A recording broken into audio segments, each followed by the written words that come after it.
Hello and welcome to the n-hance color modification tutorial video for the stylized human NPCs. So as you can see here, I'll kind of showcase what it is you can do. That way you can kind of decide if it's something you actually want to do. So you can see I've already modified all of these so that they use a single texture file that loads into memory rather than a red one duplicated, tweaked to blue. Now you've got two in memory, duplicated, tweaked to white. Now you've got three loaded in your video memory. Like that's a lot of extra textures loading into your VRAM that you don't necessarily need to do. So what I've done is I've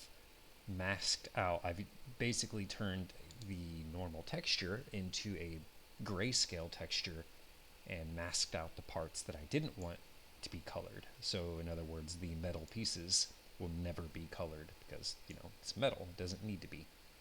Same thing for leather parts or like the gold part and the metal part on this hammer. All fully tweakable with color settings. So let's go ahead and take a quick look.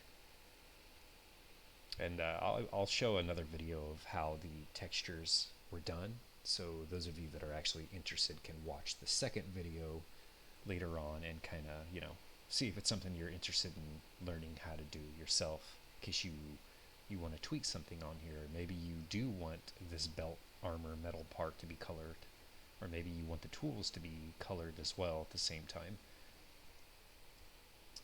So let's go ahead and get right into this. So as it stands, I've set two colors up for every arm, or for the master material, which we can see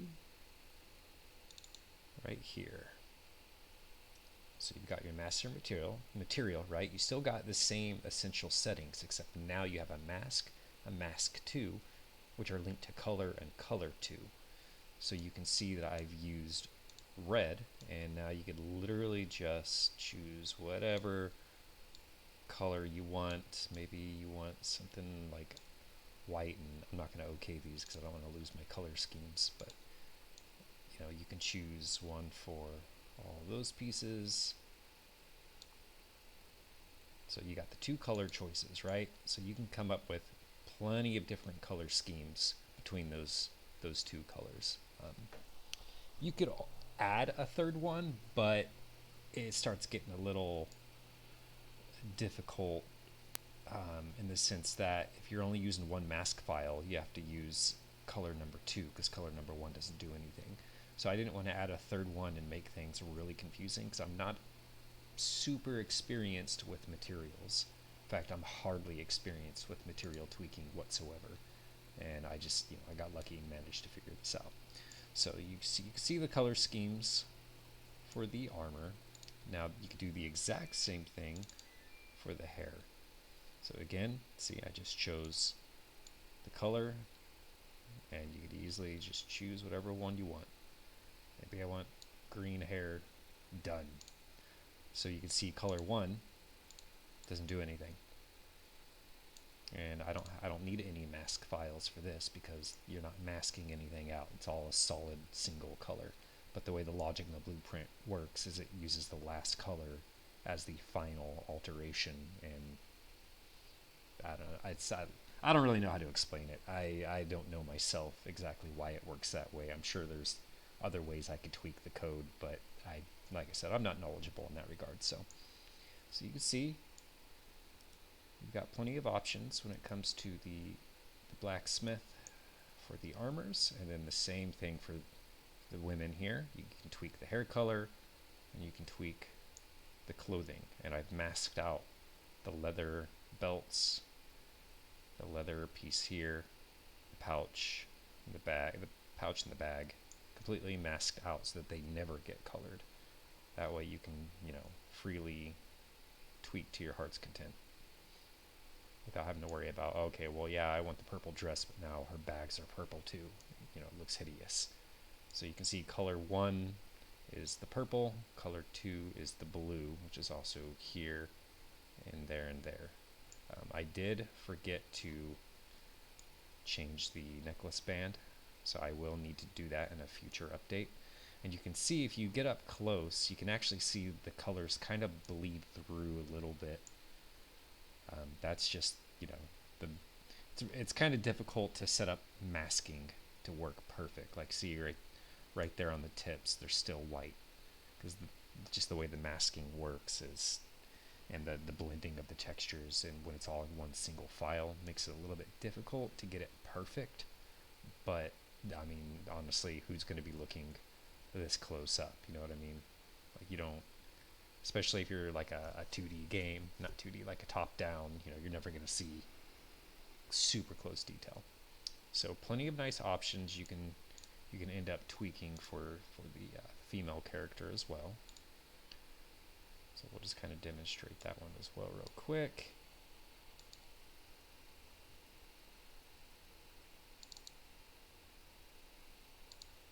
There's the red. And now if you use white, it's just going to go back to the grayscale, right? I choose basic white all the way around. It's not actually choosing a white texture or a white color. It's defaulting back to what's in the file here, your base color. See, the base color is actually a grayscale. And I've masked out the bags and stuff, the colors that I wanted to stay the same and never be tweaked. You can clearly see them here, whereas everything else is white and gray or up to black. If it's black, usually you know you just want white, gray. You don't want to mess with black too much. More on that in the other video. So you can see that there. And then of course we have this one. Now this character took me quite a while to get just right. There was just the texture file. There was a lot of different parts for each belt and the little lines here, and then the different armor pieces because the book's a separate piece. The cloak and this white part are separate pieces. So again, you can see the metal pieces like here stay metal. Metal on the book stays the same. The metal here stays the same. I tweaked the belt so that it's just a silver all the time. And there you go. And you can get some really nice color mixes with this character. This one just turned out probably the best. And I also made a two color setup for the staff as well, so that if you want to tweak the staff's wood color, any of that kind of stuff. Okay, we want the weapon. Then that's completely an option. You have full control over the wood color, as you can see there. And of course the gem color as well as the handle cloth that's there. So you can kind of get some nice little combinations going there. And again, all these use just a single, well, technically it's not just a single texture, right? It's got to load the base texture in memory, which it always was anyways, plus the emissive, which was another default n-hance one. But now I've added two more. So now you're using what, 5, 2, 3, 4? Yeah, you're using 5, whereas before you were using 3. But you would end up duplicating this over and over and over, tweaking the color, tweaking it. So you'd have, you know, if you got 20 of these chicks in your game, you've got, with different colors, you've got 20 textures being loaded into memory. And if this thing's, you know, 6, 7 MB per, you know, for each one loaded, that's a lot of extra memory being ate up in your VRAM that didn't really necessarily need to be. Now it's just loading it once and just tweaks the color, so it's much more performant that way. So that's always good. So that's basically what you're getting into. If you want these changes, then we will now move on to showing you how it's done. The last one, the granny, you know, you can see I can fully tweak everything. I did not set up for her hair because, you know, what grannies this old age is going to have colored hair. If it's something you want, really easy to do, super easy, and I could show you that in the second video. So now let's go ahead and get into the actual act of setting it up. So you can see I have the default stuff here on this other project, right? This is just 100% default n-hance characters. So what we're going to do is we're going to, for that, so you'll download the pack that I will have uploaded. Once you've unzipped it, you'll have the folder here, right? And this is where all your textures are going to be. So let's just start with the granny. So we will go with materials, look at granny. So I've also included the original file for editing in Paint Shop. Now if you don't have Paint Shop, get Paint Shop. Or something at least similar that you'll be familiar with the tools. So by opening this one file, you can see I have all the mask files, mask 1 and mask 2, and I've got the grayscale, plus I have the original for reference. If you're using Paint Shop, this will be much easier because you can just kind of follow along. You know, you could just drag and drop them wherever you want to see them. So say I tweak the mask 1 and I need to save it. You could just go save as, change it into a PNG file, and now there's all your originals. And just choose whatever one, mask 1, so I'd be overwriting mask 1, save it, yes, overwrite and replace, and a pop-up will ask you to OK it, and you know, it's as simple as that. So, but more on that in the other video. So now we have the textures themselves, right? So inside the main folder itself, we have a file called t-mask. This is the file you're going to want to add straight into the, I'm sorry, not the materials. No, we want textures. So navigate to your stylized human NPC folder and go into your textures folder. Inside there is where you will be adding this t-mask.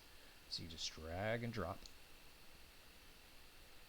And now as long as you don't move this folder, these texture files will stay as source. So if I make a change to one of the mask files, I just go into my game, right click it, re-import, and it just gets it right from its source location. So you can see on the very bottom there, the source file is in that location. So since I dragged and dropped it from that location, that becomes the source.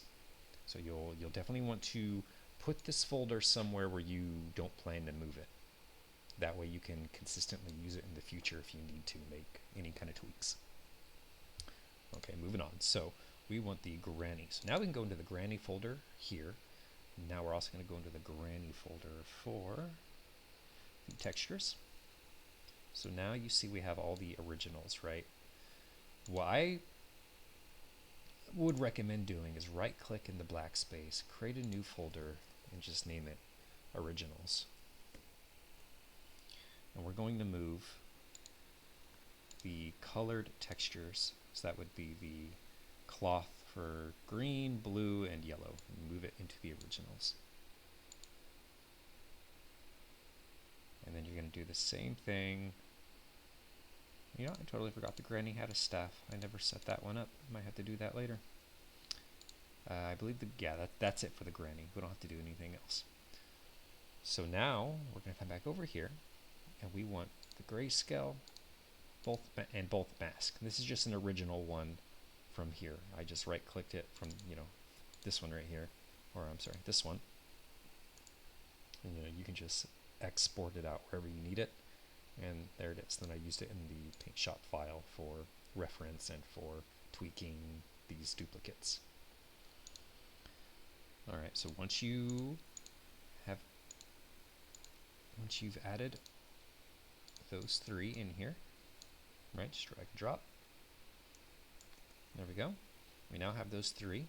Now we're going to go ahead and go over to the materials folder. So go back to your stylized human NPC, go into materials, go into instances, or actually I'm totally skipping a step. So go to your materials. You want to go to your master material, right? Go ahead and open up your master. This is the one that all the materials actually inherit their logic from. So this is what we're going to have to do some tweaking on. Move that to the side here. Let me also get the master material open over on the primary.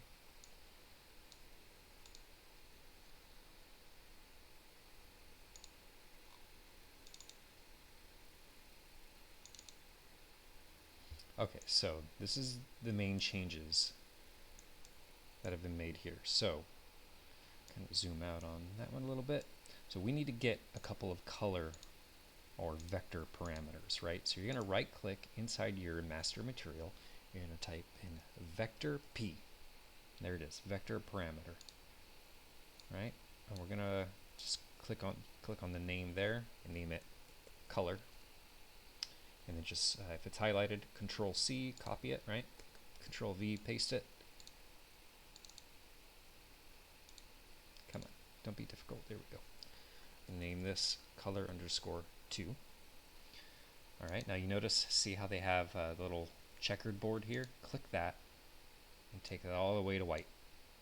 Hit OK. Do it the same over here. Take it all the way to white. Also, sorry, your alpha, change that to 1. Hit OK. Come back over to this one. If you still see the white checkered board, it should be pure white. You're just taking your alpha all the way up to 1 and then your color to white. So there we go. Now we have color 2 and color 1. Now what you're going to do is, if you come down here, you can see you have a multiply. Control C, Control V. I'm actually not sure why it's like that, but maybe it'll change once I hook in something. So just like the one over here, so I'm going to hook in the top white node into the A. Actually, let me see if that disappears. It doesn't. Does that just show a preview? I never noticed that before. I'm not really sure what the difference is, so let's just type it out. Multiply. Yeah, okay. So just right click, type in multiply, get a node, copy it so that you have 2 here. You're going to want another one up over here. Right click, type in lerp. We're going to want a, let's see, which one would it be? Linear interpolate. I can't pronounce that. That's the one you want. Okay, so now, let's see, we're also going to want your base color, right? You're going to click your base color, Control C, Control V, and then rename this to mask. And then another Control V. You're going to name this one mask 2. So let's drag this one down just a little bit, make a little bit more room. Let's drag these up a little bit, take these up a little bit. Okay. So now let's go ahead and hook these up. So you're going to hook in this white node up at the very top into the A. Let's see what we have over here. We have another, I don't know why I put in so many multiplies. So we need 2 multiplies and 2 lerps. Okay, so we're just going to copy what we see here. So just kind of follow along. Copy or connect it from there to there. And looks like we're just connecting it. The multiply. Yeah, that looks good. This one's going to go here. This one will go here. Just like that. And this one's going to go straight into A. This one's going to go into B. And then for the alpha, it's going to be mask 1. And then for the one up top, it's going to be into the B. Like so. And then for that one's alpha, it's just mask number 2. Like so. Move those around a little bit. And if you double click on the line here, you can get a little node so that you can move it, kind of organize your lines a little bit.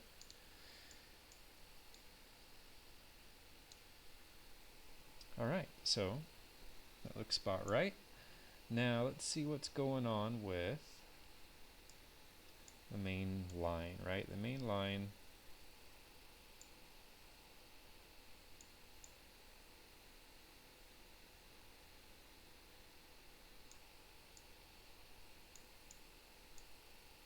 emissive. So now we're going to take you, and we're going to plug you in right here, right? Because that's our result. But we're also going to connect that result.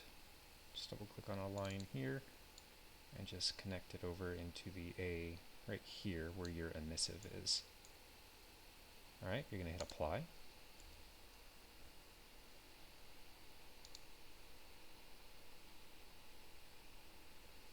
So that's essentially what your stuff should look like right there.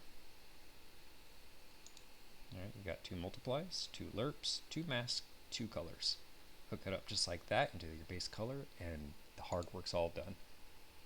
Because I've already done all the grunt work for you by masking out all the textures and modifications, and that's what's, took me all week to complete.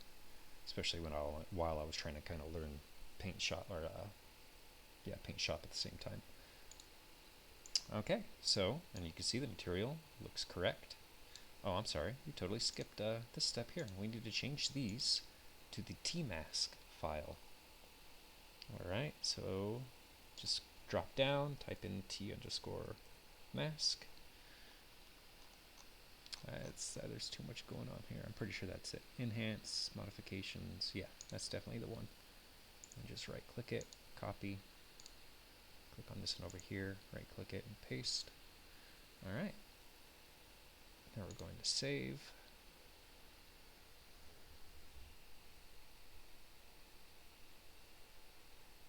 Now once you have this main logic done, the rest is fairly easy. So you can see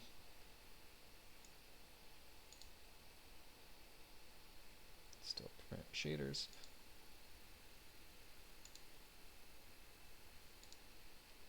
Let's go ahead and edit this out. Now we haven't actually made the new material yet.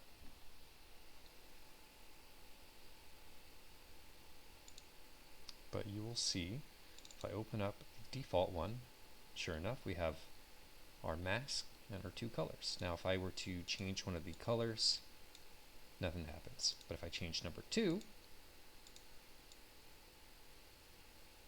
get some color differences. So you could technically just, use it just like that as is, and it's just going to tweak all the full texture that's there based on these colors. Let's see if that actually does anything now. No, still doesn't do anything. So you can kind of play around with using a mask or not using a mask and get different results. Like obviously nothing's been masked out. Black means change the color. White means don't change it. So if it's white, if it's a white mask over a texture, like say see this big blue piece here, part of the dress, if that was all white in that exact same spot for the mask or the mask 2, it would not color it either that color 2 or color 1, depending on which slot it's in. So that's how the mask files essentially work. But we do have a mask. So now we're going to go into the granny, and we're going to change. It's really hard to see. So we got mask already. Now color may or may not work. Usually it doesn't, because I don't know, it's it's weird. You can get some varying results. It's interesting. And there we go. The moment we added in that second mask, now we have fully tweakable colors. So maybe I want a dark green, right? And instead of the blue, I want a yellow. It's more orange than yellow.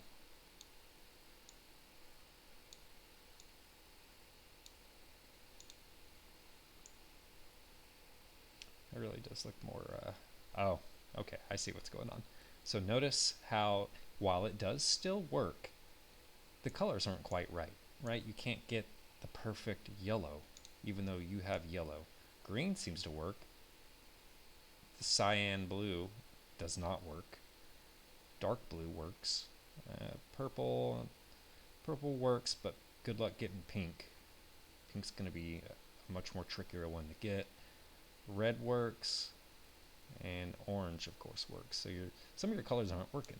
That's because your base color is tweaking the colors that are already there, and you know you're gonna get off the wall results because you're not a black and white color scheme. But we have one of those right here. So now if I change it to that, sure enough, now we've got the exact colors that we wanted. So now we have full control over all the shades of the colors that we wanted. Now if your black and white texture is too dark, you're going to have trouble getting those bright shades of colors. So keep that in mind. You want a nice grayscale and not something that's too dark or too bright. The brighter it is, the more vibrant bright you're going to get. But you're going to be killing off your little details that you can kind of see in here if you go too bright white. So kind of keep that in mind if you start tweaking things yourself. So that's basically it. So now that we have that set up, and I mean, obviously I tweaked the main material. What you're going to want to do, if you followed along and you did the same thing, just Control Z a few times until you set everything back to default. All right, save that original back. Okay, so again, you're going to right click in here, you're going to make a new folder, call it originals, and before we move these, we're going to right click on one and duplicate it, and instead of cloth BL1, we're going to just call it custom. Then all the other ones for the armor or the cloth can go into the original. And now we have our new master material that we're going to be using. So now we'll go into our granny, select this new one, place it here. Sure enough, cloth custom, that's good. Compile and save. And now we can tweak this one. That's the wrong one. Now we can tweak. We're done with the master. I am just pushing all the wrong buttons. Okay, so now we can change it to the textures that we want. So we'll change that. We'll put in our mask. Mask 1. Mask 2. We'll save it. Alright, so now we have that color set up, as you can see. Now what you should do as well is, what I like to do is, I will create instances of this rather than duplicate it. Because if you duplicate it and you make one little change to one of your mask files, now you have to go to every last color variation and change it to that, Well, actually, no, that's not true. You don't have to do that. It's just easier to make the changes in one file rather than multiple ones, in case you do happen to have like a variation, like maybe you have 3 different versions of the mask file that you want to use for different ones. You don't want to have to go through and, I could still be wrong. Don't listen to me. Do however you want. You can duplicate it. You can create instances. I like to just create a material instance, rename the instant part to whatever color you want it to be called. So in this one, we'll call it yellow. So see, it's inherited all of the files that you'd already chosen for its parent, the cloth custom, and then you could just enable your colors, and if I wanted yellow, sure, yellow and green, why not? Save it, and there you go. Now you've got yellow and green. And you could just set up all your characters in that fashion. So now you're going to do the exact same thing for all the other characters. And once you're done, set them all up, set your colors up, and you're good to go. So thanks for watching. If you guys have any questions or issues, just let me know. And if you guys are interested in seeing the second video, let me know, and perhaps tomorrow night I'll whip that one up, or come Monday night. Actually, it's the weekend, I'll be too busy. So you guys have a good one, and see you next time.